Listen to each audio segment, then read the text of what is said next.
My name is Carole Lambert from the Cooperative of American Physicians, and my co-presenter today is Catherine Miller from the Risk Management and Patient Safety Division of the Cooperative of American Physicians.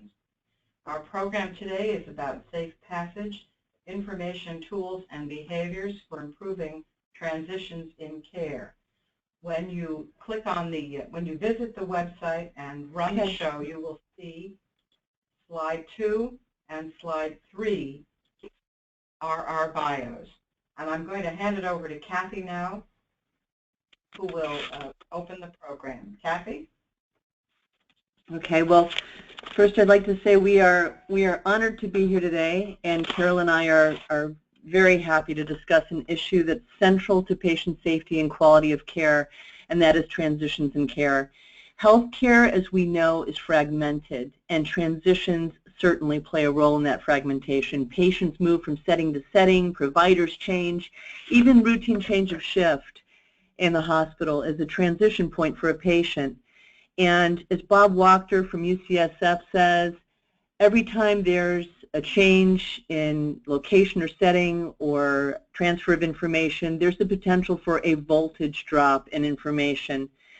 Transitions are abundant, they're inevitable in and of themselves, they aren't always a bad thing. In fact, fresh eyes on a problem can yield wonderful new insights and opportunities for a patient. But transitions are inherently risky. And just like the game of telephone we played, every time information is exchanged or transferred, there is a risk for that voltage drop, that something will be lost, distorted, or uncommunicated. So in tackling this problem, we're going to talk a lot about communication and coordination of care, because if we drilled down and investigated all of the post-discharge adverse events that occurred, we would find that at least 80% result from communication lapses. Discharge is the biggest transition of all, and higher rates of hospitalization are related to lapses in communication. So if transitions are the norm and continuity is the goal, then communication of care and care coordination, rather, is the glue that binds all together. We give such great attention to the acute needs of the patient, and the inpatient setting especially, to the patient's physical body. We're really good. We're really good at putting patients back together. But there's an equally important information body that's dynamic and changing, and includes the patient's history, their diagnoses, the learning barriers, the demographics, and this information body is equally deserving of our attention. Today we're going to talk about the issues surrounding transitions, some of the interventions that are seeing the best results, and we'll talk about how to approach improvement. We'll also talk about the deficiencies in the hospital setting, in the hospital discharge process. And I use that term deficiencies without any judgment, knowing that those caregivers in that environment are very dedicated in doing everything they can. They have the best of intentions, but they might not be going about things in the best possible way. So that's where process improvement comes into play.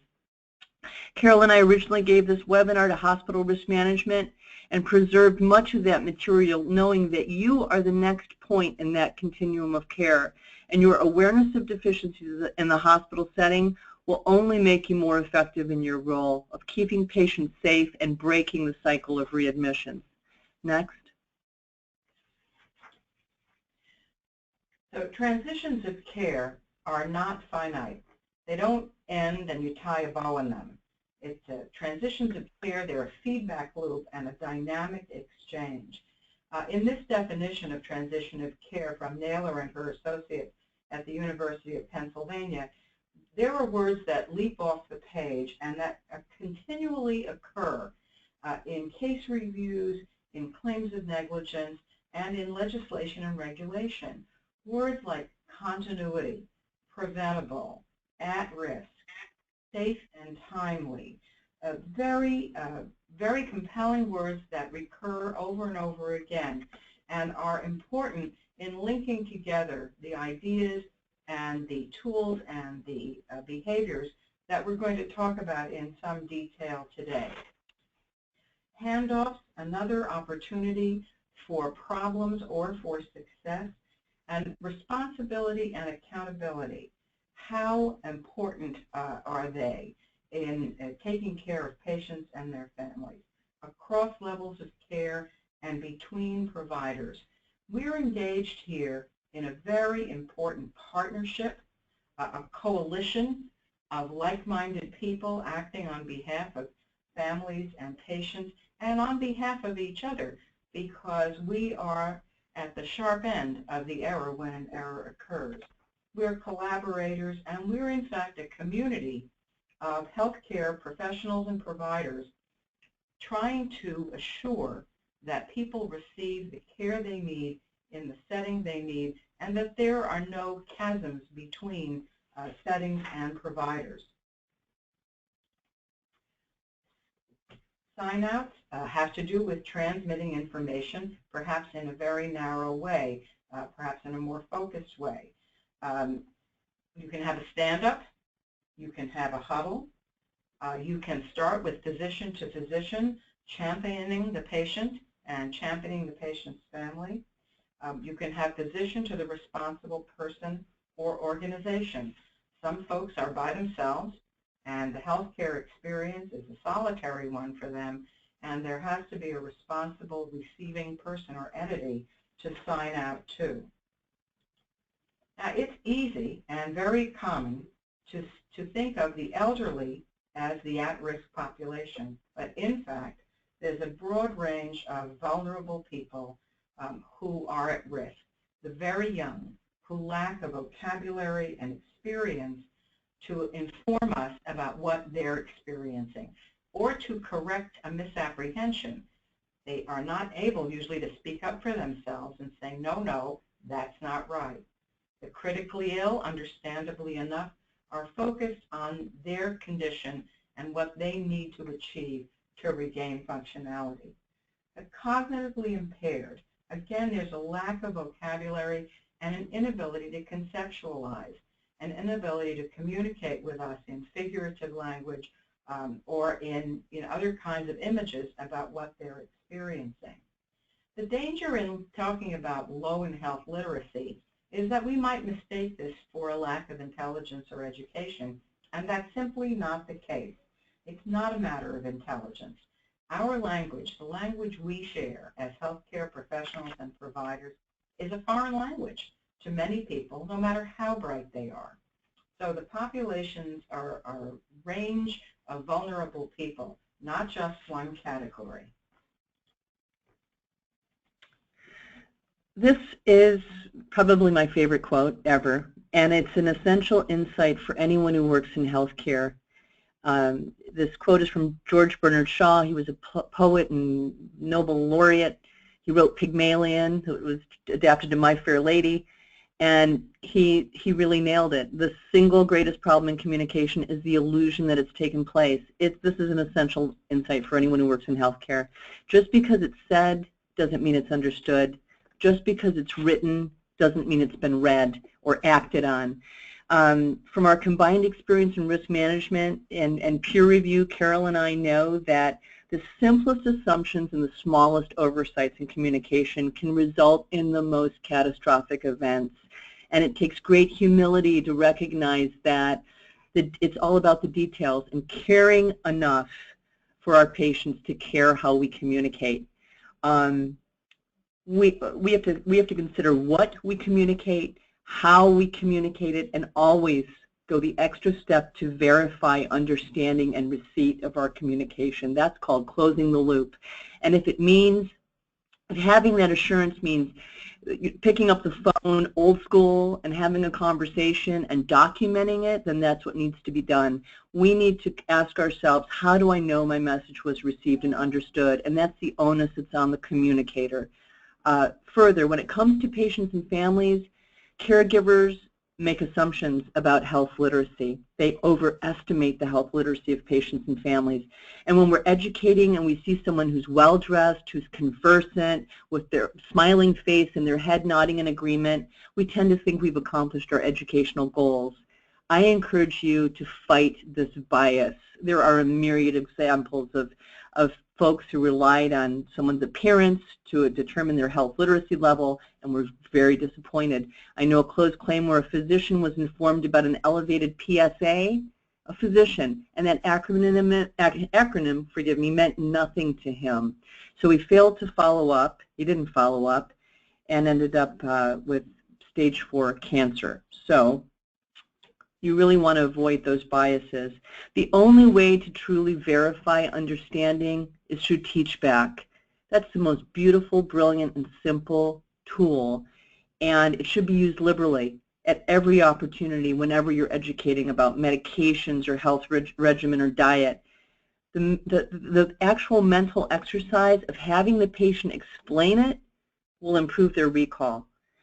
I know that it feels uncomfortable at first and you don't want it to sound like a test, so when you're talking to patients, create that comfortable psychological safe space and let them know, I know that was a lot of information, but I want to be sure I was absolutely clear, and in your own words, please tell me about those medication side effects or what you would do if your shortness of breath worsens, etc.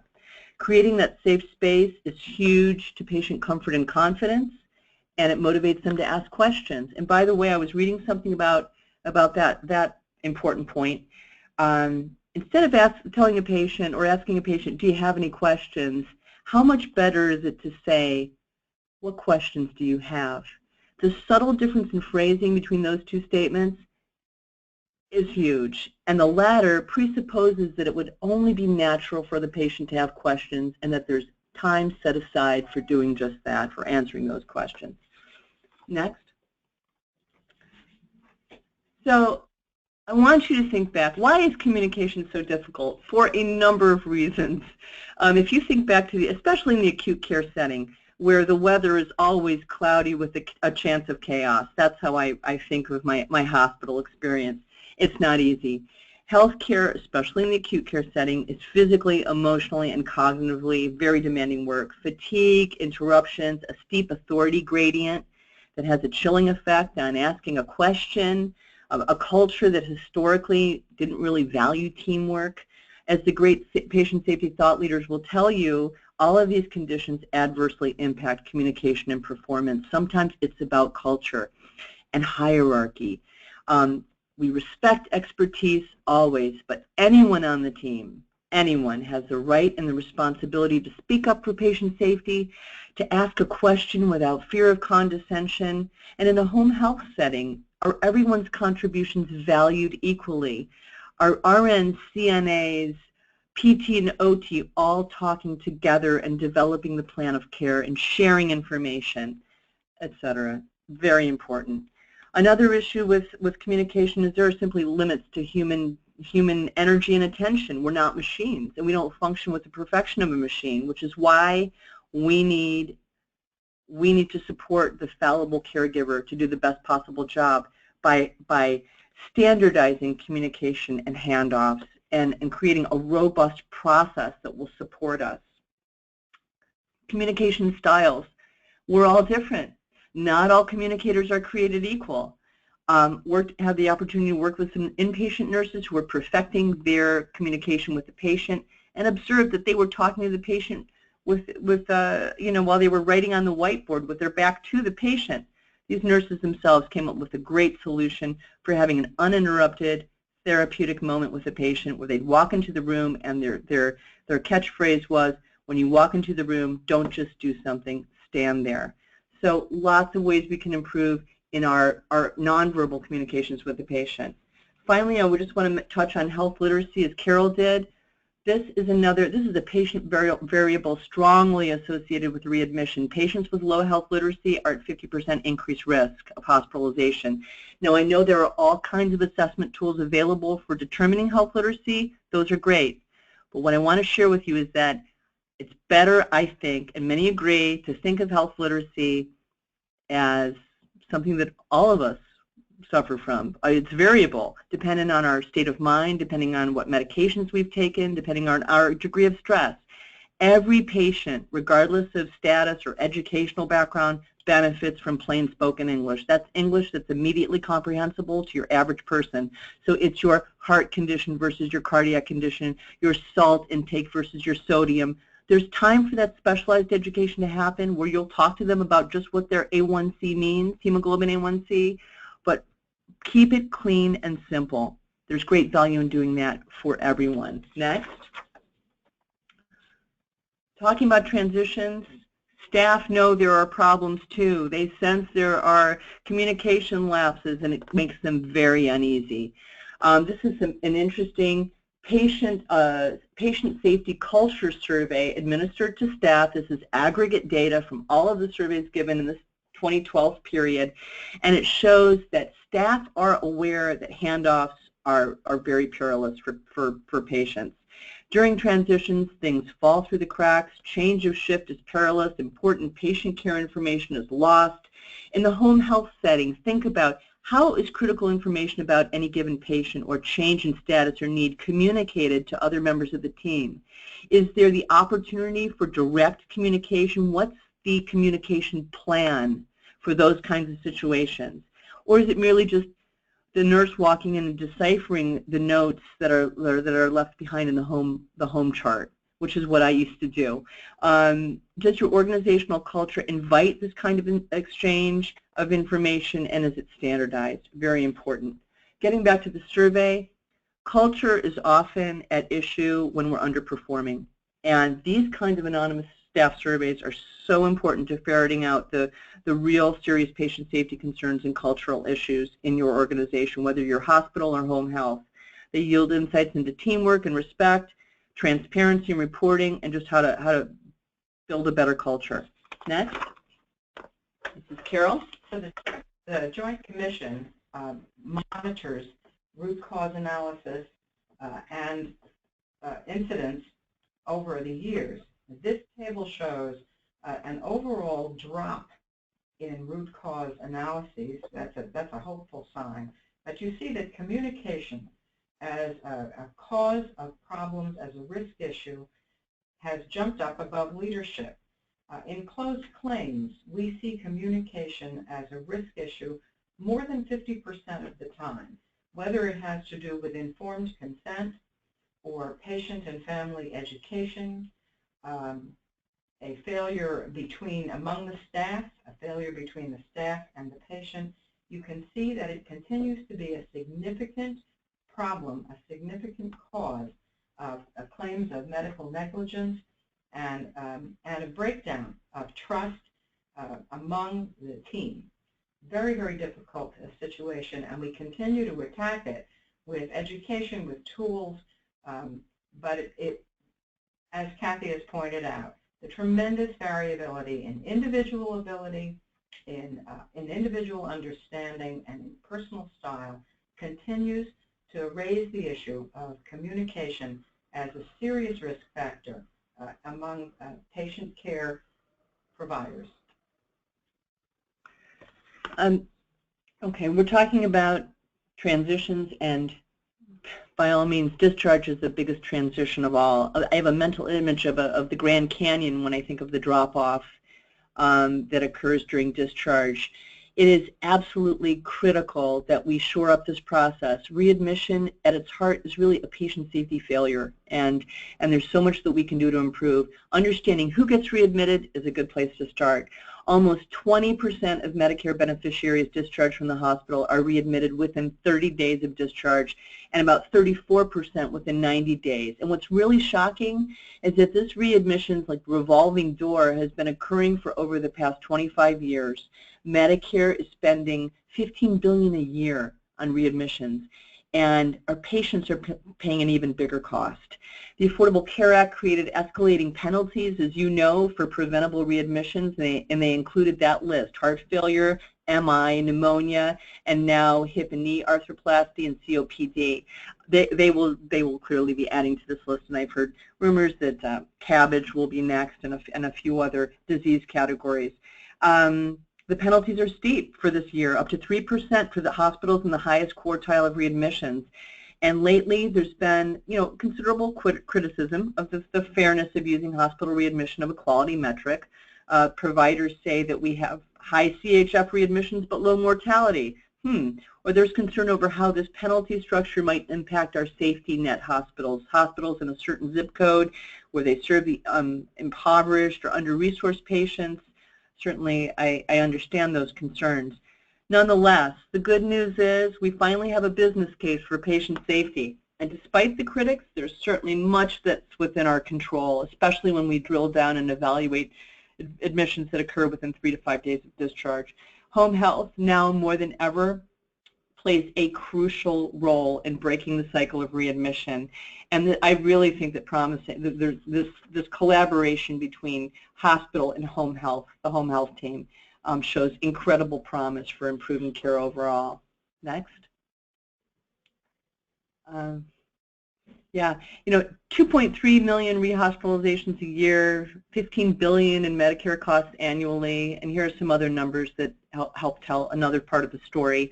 We have abundant opportunities, and really, your understanding the issues within the hospitals that you partner with only makes you better at what you do in the post-acute care setting. We are discharging patients without the information they need to govern their own health, with unreconciled medications, with insufficient medication instruction, with tests pending, and no clear accountability for follow-up. Every hospital is unique. They have to understand their own particular set of factors leading to readmission. But also playing into this are the patient factors, the biopsychosocial determinants like dementia or poverty. So those things all factor in to readmission. And home health, I think, is the key, meeting the patient where they are. It's the last opportunity to identify the issues and lapses that you see above, the last opportunity to set things right. If we know that we're discharging with medication discrepancies, if we know that adverse drug events are the #1 reason or the most common reason for readmission, then we know where to focus our energies. Okay, next. I thought this was interesting, just worthy. Any information we have about an at-risk population is going to help us improve in our discharge care of that patient. I'm always grateful to any research, even if something that I sort of would have guessed, as in this case.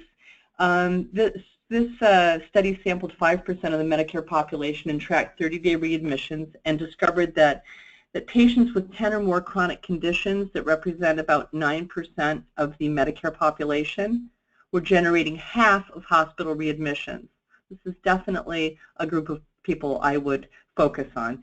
Now, the authors of the study conceded that measuring the number of chronic conditions was kind of a crude measure because all of the conditions were weighted equally. Nonetheless, it really expresses a great point about the overall burden of chronic illness and the risk for rehospitalization. Next. So there's no single risk assessment for rehospitalization that's universally accepted. Nevertheless, the IHI, that wonderful organization, recommends the rubric on the screen as a simple way for identifying folks who are at risk of readmission.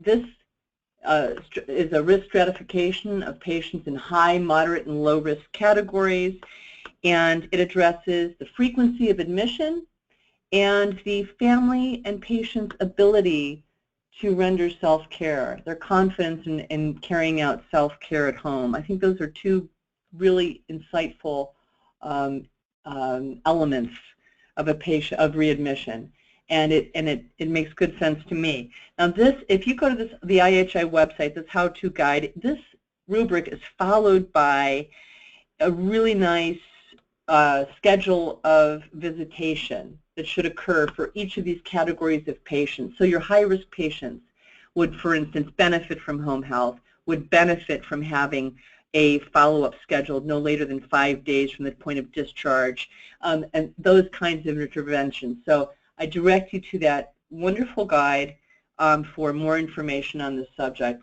Of course, and next, if I were a home health nurse dealing with a patient who was a frequent flyer, I would really want to know why the patient's readmitted. So in understanding the cycle of readmissions for any given patient, your best source is the patient and the family.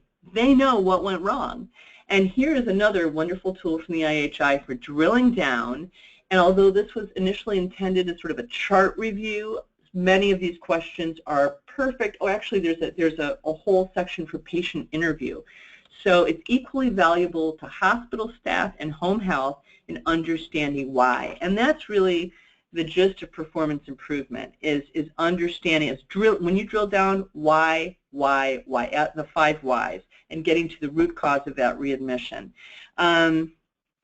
Again, you are part of a team, and any findings or improvement opportunities that you identify should be shared with hospital personnel. If that patient said, well, you know, I really didn't understand the discharge instructions. Well, what was it? What was it you didn't understand? Well, I didn't understand that I was to follow up, or I didn't know that this test was pending, etc. Whatever it is, light a candle and communicate it to your team, the folks on the inpatient setting, the discharge planners, or whomever you are coordinating care with. Your team is big now, so you're doing great things in terms of moving performance improvement along. Okay, next. Okay, and this is the interview, just that section of the same document with the patient and family interview that will yield such rich information on the readmission cycle. Okay, next. So really, we in the performance improvement world, we call every failure an improvement opportunity, and that's the spirit in which we go about doing our work. And I love that because it acknowledges that we're all doing the best we can. We're just not doing it in the best possible way. We need better processes. So there are a number of really, really smart interventions that have already been put to the test in the hospital and home health environment that are showing great success in breaking the readmission cycle, and they are as follows. And I obtained these from the Institute for Healthcare Improvement Guide to Improving Transitions from Hospital to Home Health, but you can find these in the Alliance for Home Health Quality and Innovation document. They have this beautiful white paper on improving care transitions between hospital and home. So all of these organizations seem to be talking and agreeing on the same intervention. So here we go. Now, how much more confident would you feel as a patient meeting with the clinicians who are going to oversee your care in the home environment while you're still in the hospital? It would make that transition so much easier and safer. And so some agencies have managed to meet with the patient and caregiver before discharge. And at this point in the process, they can not only identify the issues or understand the history of readmission, but they can identify the patient support system and ask a really crucial question. When you think about going home, what are your biggest concerns? That would yield incredible information, I'm sure, and as well as opportunities to stabilize that patient. As many patients are readmitted within the first 7 days of discharge, scheduling visits for the immediate aftermath of discharge is regarded as a crucial intervention, because a third of patients who are discharged require further care and they don't get it. So making that appointment, facilitating the filling of their prescriptions goes so far in getting that patient on the path to improvement. Now, with regard to discharge summaries are huge, a very, very important document. Sadly, about 33% of discharge summaries are available by the time of the patient's first office visit, and only 25% mention pending tests. The discharge summary and instructions should highlight what's pending or anything that hasn't resulted at the point of discharge, and there should be, at this point, a hospital policy that assigns responsibility or oversight to a certain individual. But here's the truth. Again, we can't make assumptions. We need to act, and anyone who identifies something that has not resulted needs to step in and find out if it's been resulted, if the information's been communicated to the appropriate party. It's everyone's job. Who's on first? We all are, really. Okay, so these are some of the opportunities that we have from home health. Obviously, evaluating the patient's environment, making them safe at home, reconciling medications. Carole's going to be talking about that important intervention, and we can move on. Next. Okay. Of this list, we know that the opportunities for home health include increased coordination and communication with the full clinical team, including the partners in the inpatient setting, identifying the need for palliative care in certain groups of patients with chronic diseases or terminal diseases. Palliative care services recognize and honor the patient's wishes, and it's very specialized care focusing on relief of symptoms that might be in accordance with the patient's wishes. A personal health record. This is a true gift. Can you imagine helping an elderly patient with minimal resources and maybe not an extensive support system? Can you imagine helping them develop a personal health record that includes all their emergency contacts, a brief health history, a medications list that can be updated at every opportunity, a list of MDs with their phone numbers, and maybe a list of scheduled visits or information about an advance directive? This is the gift you can give your patients, and it's a brilliant idea. You can access a wonderful template in the Alliance for Home Health Quality and Innovations document that I referenced earlier, Improving Care Transitions Between Hospital and Home Health.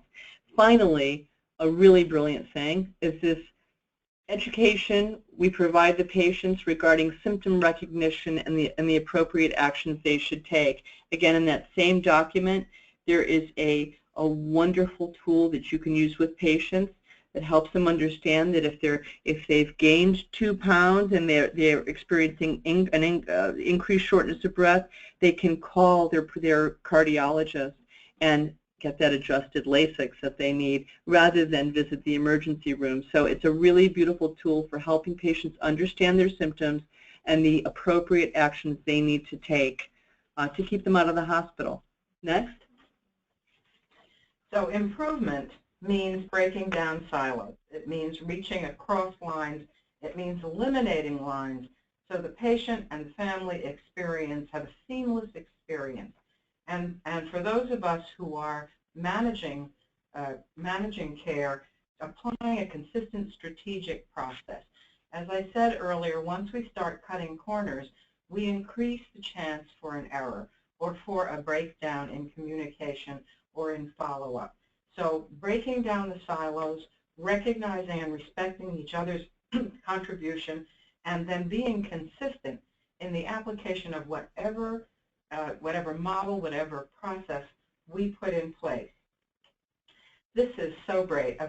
Jennifer Fells in Vermont, you know, we've medicalized so many things, but transitions are about people, about what people are experiencing, what people need to know, how we interact with one another, what kind of responsibility we feel and take. So it's a very human thing, the relationship that promotes successful interventions and successful transitions of care, remembering that we're working together and that it is about the person. I knew someone years ago. He was the COO of a multi-level facility, and he won my heart the day he said, the point of everything that we do is a person. That just took my breath away because it was such an important reiteration, underlining of what we're all about. The point of everything we do is a person. Well, this very useful piece of legislation was referred to the Finance Committee almost 2 years ago, and it continues to languish in committee. And of course, it's designed to integrate care, to recognize the role that everyone plays, technology, and then of course, very, very important, financial incentives aligned with patients' outcomes. Many wonderful forward-looking elements here, but it remains in committee, so we'll hope for good things in 2016. This has been a real step forward for recognizing the importance of managing the transition of care. Sherry Latimer, I was fortunate enough to hear her speak on this topic, and it's a really important recognition of the role that a variety of people play along the continuum of care in managing the patient's move from one level of care to another. And here is, I checked to make sure that the reimbursement had not been increased so that I could give you accurate information, and this is what I confirmed, the 2 levels of average reimbursement for transition of care codes. And as Kathy mentioned, the face-to-face visit early on makes such a difference. And in your own organization, you write and talk about front-loading and how important that is in establishing the relationship, in reassuring the patient and family, and in identifying very early on if there are concerns that were not identified before the patient went home. Let's look at the 7 essential intervention categories that have been identified both by the National Transition of Care Coalition and by URAC in Washington. What do we need to know to be effective, to support the patient and the family as they move back into their home setting? How do we educate and train staff to know what questions to ask? You know, genius may lie in knowing what we don't know. And how do we find out the questions, get the questions answered until we, as the people directing or providing care, are comfortable that we know enough to truly be helpful? What have the patient and family been told before they're moving from one setting to another, and how do we reinforce that? So there are really important questions for us to answer for ourselves, and then as we manage other healthcare workers and interact along the continuum of care and across disciplines and departments, questions we need to answer for ourselves as we go forward trying to support families, patients and families. So medication management comes to the fore. Kathy mentioned the patient being discharged with unreconciled medications, and all of the information that goes with prescribing medication and sending the patient home with them.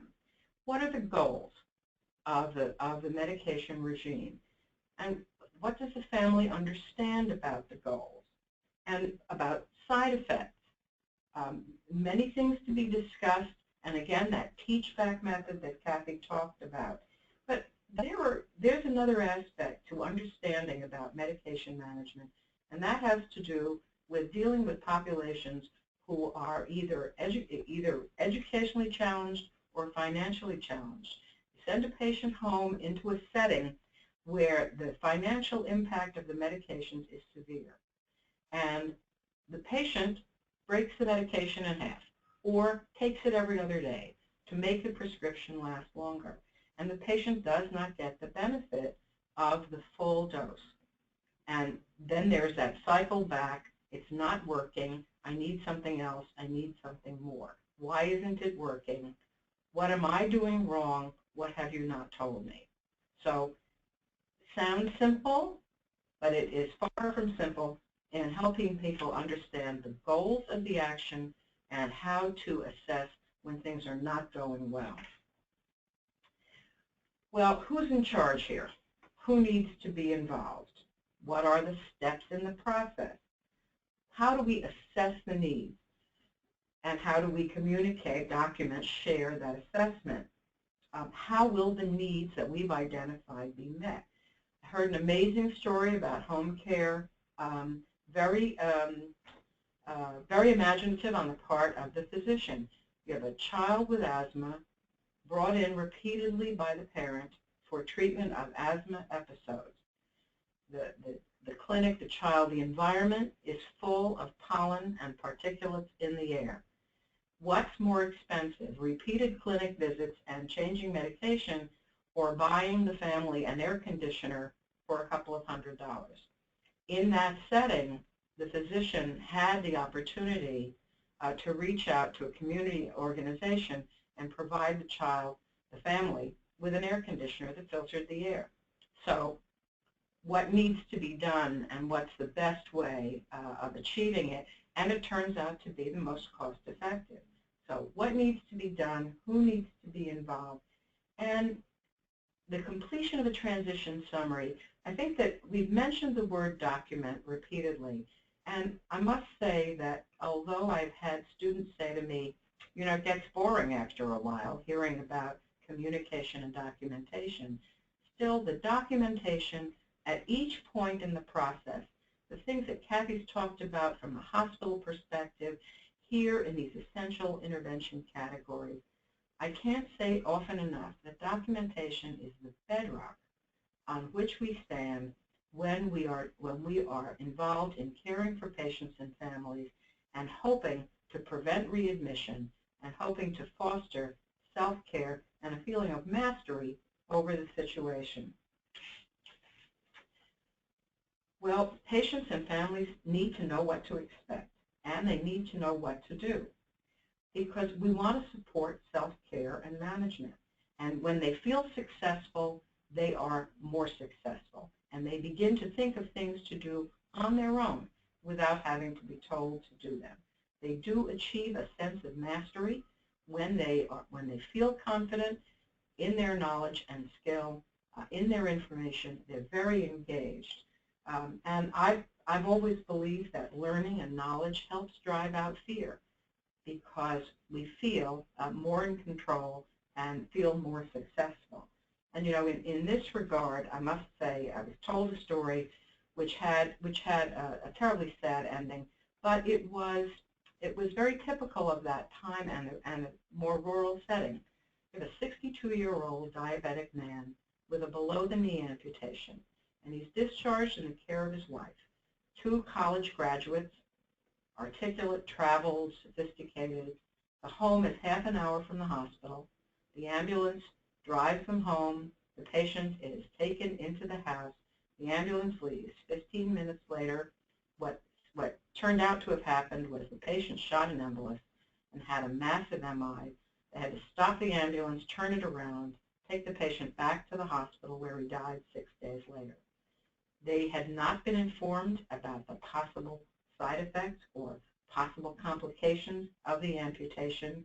The wife had no idea about what to do. She was completely taken by surprise. The husband had retained cognitive function and was able to direct some of his care, but it was a serious failure of patient and family education and engagement, and the complication was certainly a possibility, and in this already compromised diabetic patient, it had a fatal outcome. You know, information is more than just passing along pieces of paper, as effective as that might be. We need to engage all of us, the entire team, in contributing to the knowledge base that's going to be provided to the patient and the family. Physician to physician, you have a champion there on behalf of the patient and the family. The multidisciplinary or interprofessional team contributing to another document or another form of documentation that will support the transfer of the patient, the transition of the patient and the family. But clearly identified people who are going to facilitate communication, a standard of communication, what needs to be covered, what needs to be included, and formalization of it. Again, so that we don't miss anything. It's not just a matter of a checklist or circling boxes. It's a matter of truly making sure that the information is valuable and useful. Well, if there's one thing that drives patients and families crazy, it is not getting their phone calls returned. So in support of appropriate follow-up care, who do they call if they have a question? And how quickly is the call returned? Does the person taking the call take an accurate message? This is so fundamental. It sounds so simple, and it is so difficult to achieve consistently. So here in the Los Angeles area where Kathy and I work, it's one of the most diverse places on earth. And we have the challenge, as many communities do, of undocumented workers who come into the system for help and then pass through the system, and follow-up care is spotty at best for all of the understandable reasons. They want to stay below the radar if they're undocumented. So there are challenges to us in providing access, in demonstrating our good faith efforts to maintain access, and then, in fact, to facilitate follow-up with prompt responses, with structured communication. And again, the VNAA front-loading idea that is so important in establishing a relationship and promoting continuity. Well, we want a responsible physician, don't we? We want to know who our doctor is, and particularly in a challenging situation, out of the hospital, out of an institution, and back home again or into a home care setting. Who do we call, and who is going to respond to us and care for us? Practice guidelines, they exist for a reason. They are a measure both of what has been done and a guide for us to make sure that all aspects of the situation have been addressed. The practice guidelines and the use of them by the primary care physician and by the members of the team is a network of relationships that are that we share with the family and the patient. Well, accountability, very tough. I did it. I'm responsible for it. I didn't do it. Accountability really gets at the heart of our commitment, both to our profession and to the communities that we care for. So who's responsible for what? Is it clearly delineated? Do we have a shared vision, a shared mental model, a shared vocabulary of what's going on? Do we communicate with each other across disciplines, across departments? Is there a defined person and a defined process at all steps of the transition of care, and then when the patient and the family go home again? And I must say that in this process, it should be possible for us, working in close collaboration in support of the patient and the family, to be able to ask each other if something has been completed or if something is on the calendar or if something has been done, without feeling defensive and attacked, because we share the responsibility. And that's that clear delineation of role and responsibility, the timely communication, and being able to answer those crucial questions without defense. Very, very valuable part of this work. Well, the carrot is the transition of care, and the stick keeps the carrot just out of reach. I had a conversation recently with someone working in another part of the country who said that transitions of care continue to be a primary source of concern in that community. So that means that we need to continue to work on this in all areas. And of course, you hit resistance, that brick wall. We can all run into it. So as we talk about the 7 essential intervention categories, as we talk about the opportunities and the challenges, we recognize that each of our institutions is different. Each of our communities, our cultures have different priorities. And we need to respond to that in structuring whatever rule or whatever procedure we're going to use. How does the healthcare system work in our institution? Who is the linchpin, the administrative assistant, the person in medical records, the person in admitting, the person in ambulatory care, who really facilitates the process for everyone else? I'll bet you that in every institution who signs on to view this webinar, there will be a key person who facilitates the work of everyone else. Standard processes both guide us and protect us. Care coordination with the interprofessional team, not just side by side, but really together with the patient and family as the point of what we're doing. Ongoing training and modeling. Handoff continues to be an issue, and we need to keep observing one another, helping one another, reminding one another, and demonstrating by our own enactment of the policy and procedure how to conduct a good handoff. Always important to measure, more and more important as reimbursement depends more and more heavily on performance measures and quality improvement programs. And let me say a word here about the next 2 lines. Every institution has its culture. It has its hierarchy, as Kathy noted early on. That steep hierarchy could be shallow, but very often it's deep. Culture, gender, language, education, generation, many, many things enter into who we are, how we got here, and how we interact with others. So cultural competence regarding the patient and the family, yes, but cultural competence regarding our work with our colleagues as well. And of course, we go back to accountability and document, document, document. Okay, this is one of my favorite slides. This is a neuron firing.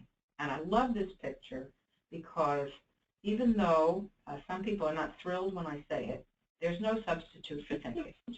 There's no substitute for neurons firing and for us really attending to the work we're doing. So now we're going to look briefly at some tools and approaches and behaviors. I pass the baton is the rubric from AHRQ, and we'll get to that in a second. Kathy, you wanted to say something about SBAR. Sure, I'll pop in.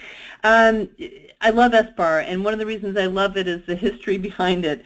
Doug Bonnekim, Vice President of Safety at Kaiser, developed SBAR, and it's really interesting. He was an engineer and a naval submariner and moved into healthcare, which is an incredible perspective to bring. And one of his first realizations upon making that transition was just how disorganized and haphazard our communication is in healthcare. And what he noted in particular is that physicians speak one language and nurses in another.